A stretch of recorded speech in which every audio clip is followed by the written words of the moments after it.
So now you are aware of what this diagram is all about. You have understood the 7 generations as well as the 12 parameters. Let's begin the analysis with the first parameter. So as you can see in the diagram, the first row of basic needs constitute of a line that is sloping upwards. What I am trying to say is that the fulfillment of the basic needs for each of the successive generation has been increased. That is obvious. The greatest generation, which was born 100 years ago, didn't have even running water or proper sewage, let alone enough calories. But again, I'm not here to discuss the history of basic needs over time across the generations. As I told you earlier on, I want to focus especially on how all those things have affected Generation Z and Alpha in their studies. Again, as I mentioned earlier, the standard of living increased, and thus the definition of basic needs becomes more murky. But has the inconvenience become less intense, which is a natural conclusion since we have a higher standard of living now. In my findings, although we have now electricity and a mobile or a laptop is a basic need for students as opposed to just having a pen and paper in the earlier generation. The Generation Z and Alpha haven't found it more lucrative to study. Instead, because of the increasing standard of living, the need to study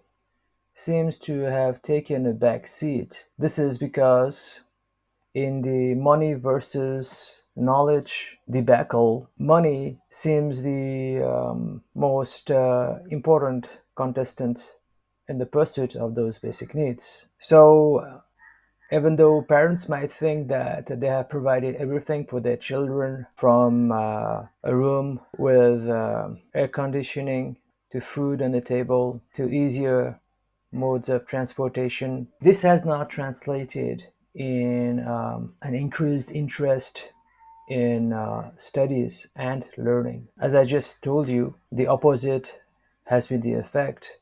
Whereas now it seems that even passing the exam is a basic need.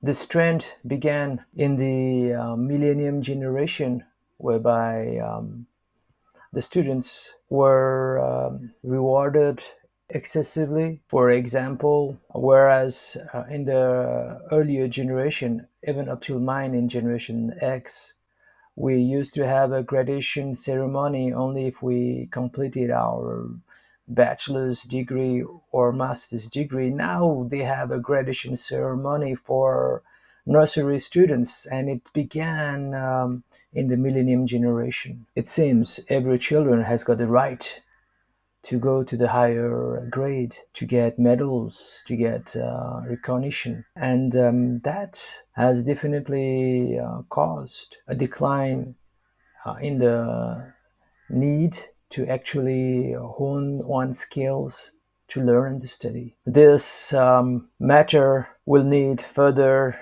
research and exploration, but those who are in academia and are faced with students who demand that they should be allowed to pass or to get an A know that when self esteem and recognition become a right, then students won't learn properly.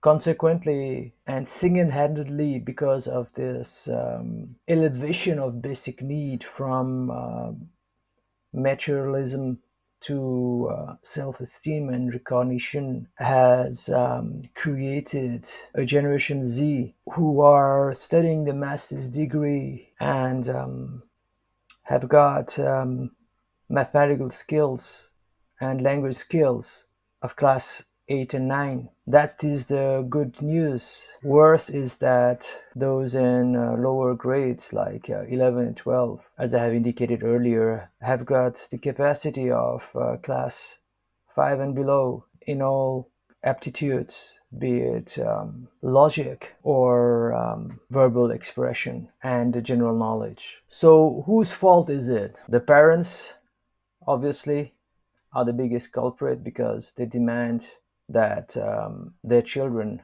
be rewarded as a basic need and right. The colleges and schools are also equally to blame because they had to yield to the new consumer demands, if not close shop, even though they might have known that it would have negative repercussions in the future for that very student. I think the children also have got to take some blame. They are equally demanding and expecting free lunches, free rides. They expect value for money.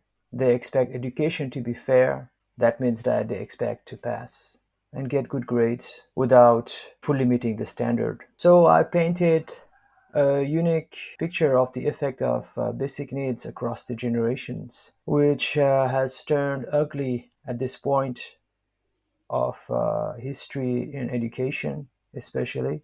But where it goes from here is yet to be seen. If somebody reads my book and is able to make amends through their own research, then we might be saved as a human species. We might still have students who are really able to learn. There will always be few of them, but the proportion will decrease over time. However, if no amends are made, then the trend of expecting more and more things to become basic needs will increase up to a point where it becomes unsustainable. That would mean to have a population of ignoramuses, fools, and impostures who are not able to learn and take the society ahead. And maybe the grim plot where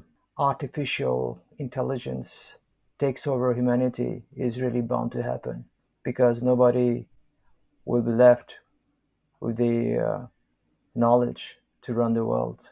Anyways, the next parameter I want to explore is about what's going on inside the homes of the students. In the earlier generations, there was no mode of transportation, no mass communication, and certainly no Instagram or messengers or dating apps. So the families had to stay together in a single place for a very long time. Either people couldn't explore new places or they didn't have the desire to do so. That was true even up till my generation. It was very rare that people moved overseas when I was growing up. Having an affair was very hard because you couldn't meet other people that easily. In the earlier generations, families quarreled, some even killed one another, definitely. But in the end,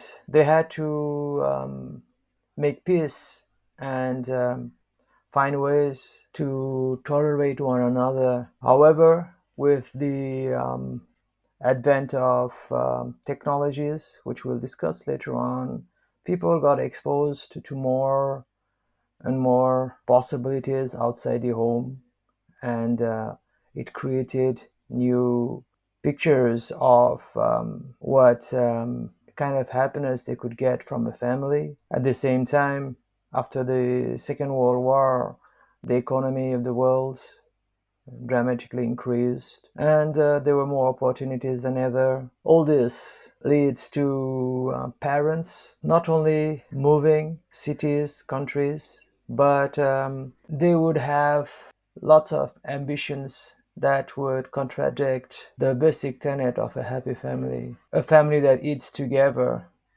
stays together. As time moved towards 2025 today, people became busier, opportunities abounded, desires increased, and the children began to be secondary priorities. As you can see in the graph, I've shown that the dysfunctionality is increasing in all the generations, peaking now in the generation alpha. If you are in the education industry or sector, you would have noticed that more and more students are becoming socially awkward. They are insecure. These are the normal students nowadays. Then 50% of the students have got some kind of anxiety issues. Many of them suffer from panic attacks on a regular basis. These eventually lead to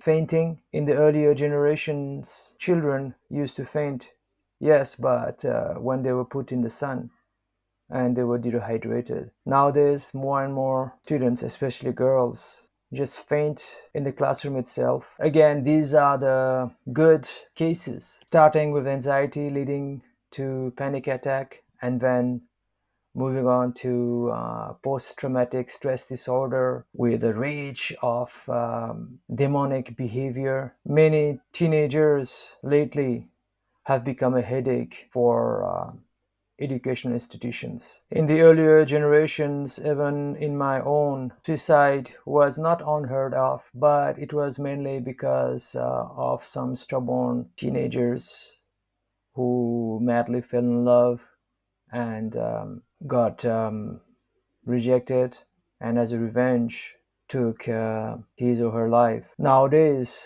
the revenge in form of suicide is taken against the parents themselves. The number of suicides that make on the headline are disproportionately few compared to the number of suicide attempts that fail amongst the teenagers. As I recollect my own memories of what the students shared with me in the counseling sessions, I feel an immense sense of sadness.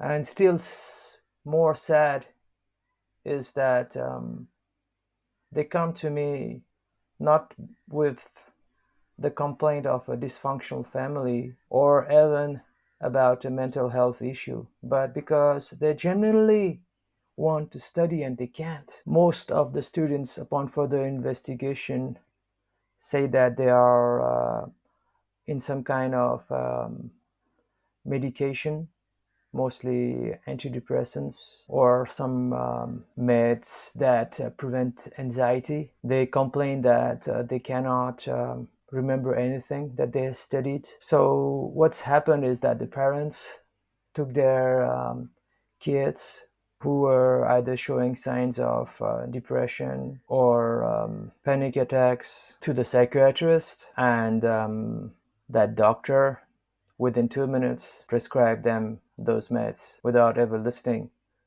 the story behind or offering any solutions. So yes, it's a very sad state of affairs. Even in my 25 years of training and motivating students, I have realized that the number of students with mental health issues is increasing every year. The highest being in the last 10 years since 2015.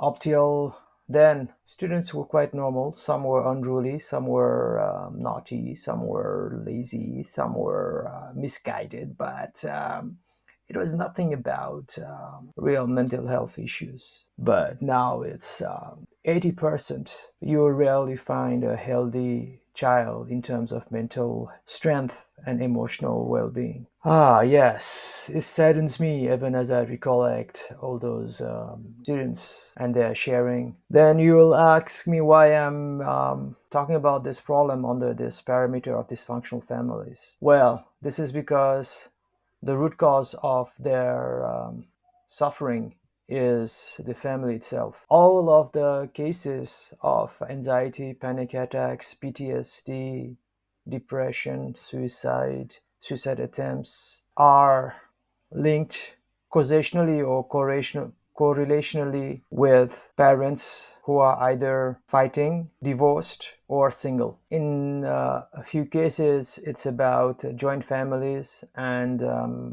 the constant bickering between unmarried siblings of the parents. So, mainly, one of two things happen in dysfunctional families. Either the child is neglected or too much expectation is put on him or her. And that's the biggest hallmark of a dysfunctional family. In turn, neglect leads to various kinds of accidents like abuse, bullying, and unsocial behaviors. At the other spectrum is over expectation, perfectionism, over ambition, and self denial are the effect of it. So, what is happening in the current generation Z and Alpha is that they have to deal with emotional and mental issues that they have no tools or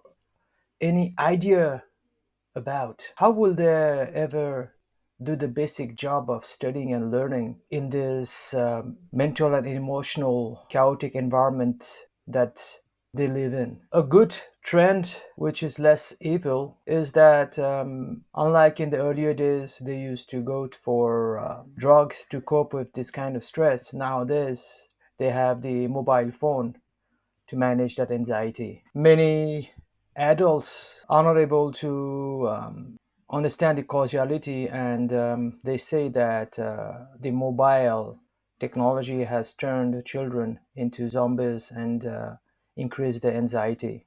If you have enough time and compassion, you should ask them what's the real reason they are using the mobile phone. So it's a way for them to cope with the anxiety of a dysfunctional family in most cases.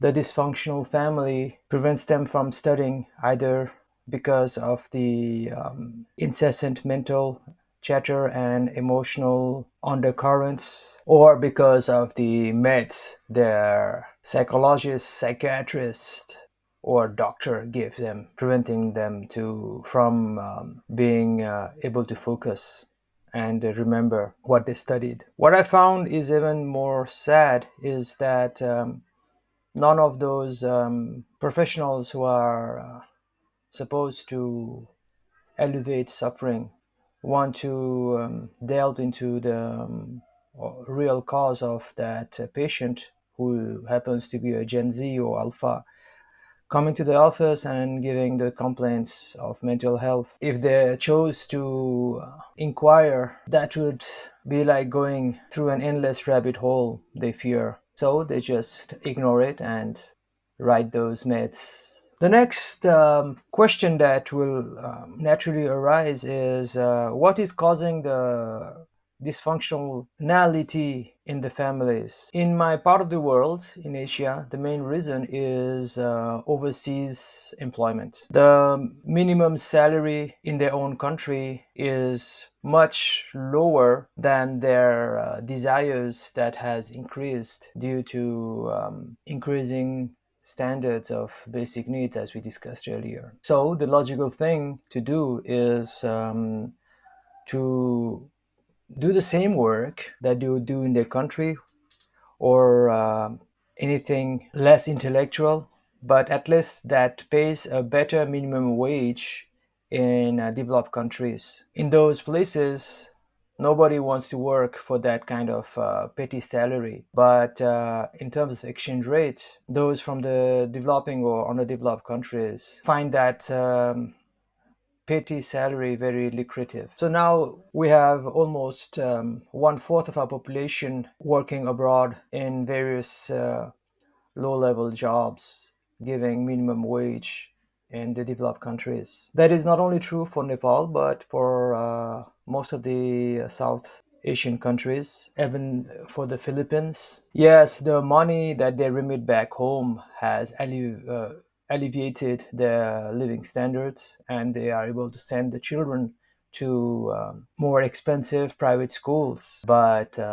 as a single parent, the parent who is behind, for various reasons, is not able to give full attention to the students or their children. Either they have affairs with other people, or they are themselves busy doing various jobs in the country to sustain a living standard. Consequently, the child is neglected. Now, for those who have both parents in the home, be it in Asian countries or other developed nations, the false expectation of happy couples presented in social media and the easy accessibility to romantic interest through various dating apps has increased the chances of disputes at home. So there is a lot of fighting between the parents, and the child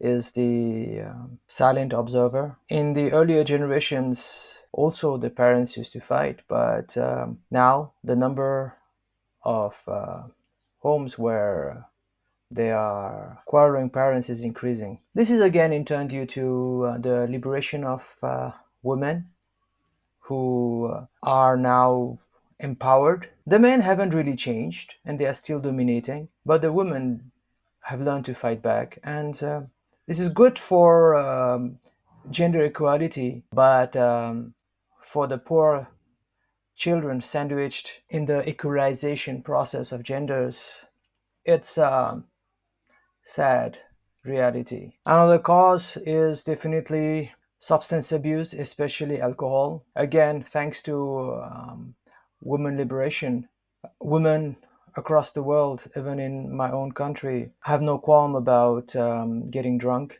And now we have two drunk people fighting with one another at home with their children, trying to sleep in their room, and at times having to intervene to separate the two fighters.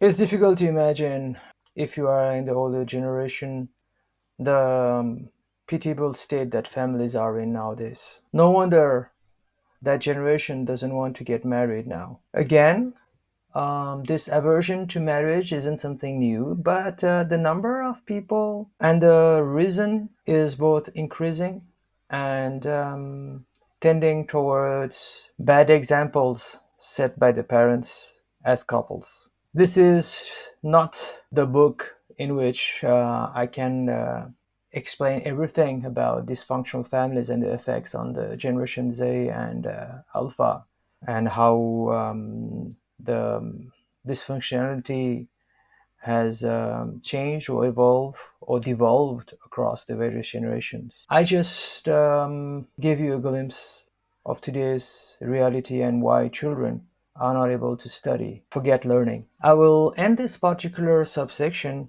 with some solutions to colleges and teachers. Don't be so harsh with the students, and don't think that you know why they are misbehaving or why they are using their mobile phones too much.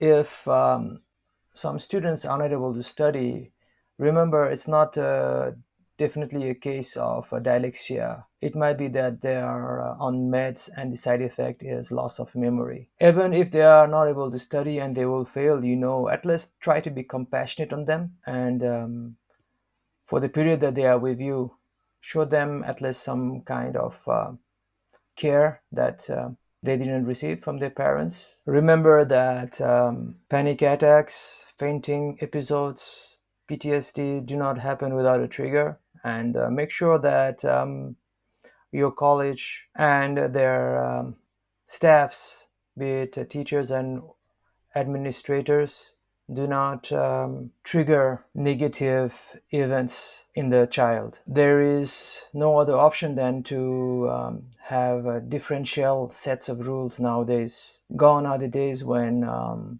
you could stick by the rules, at least in the education institutions. The students come from too much broken homes, and there are too many for them to understand and accept the rules of your institution. If I went into the details, it would be another book. So I will just give you this much in terms of principles. Finally, my suggestion to parents is try your best to reconcile with your spouse, at least for the sake of your children. All is not lost, and you can give back the love that you couldn't give when the child was younger. Even in his later years, try to get his or her forgiveness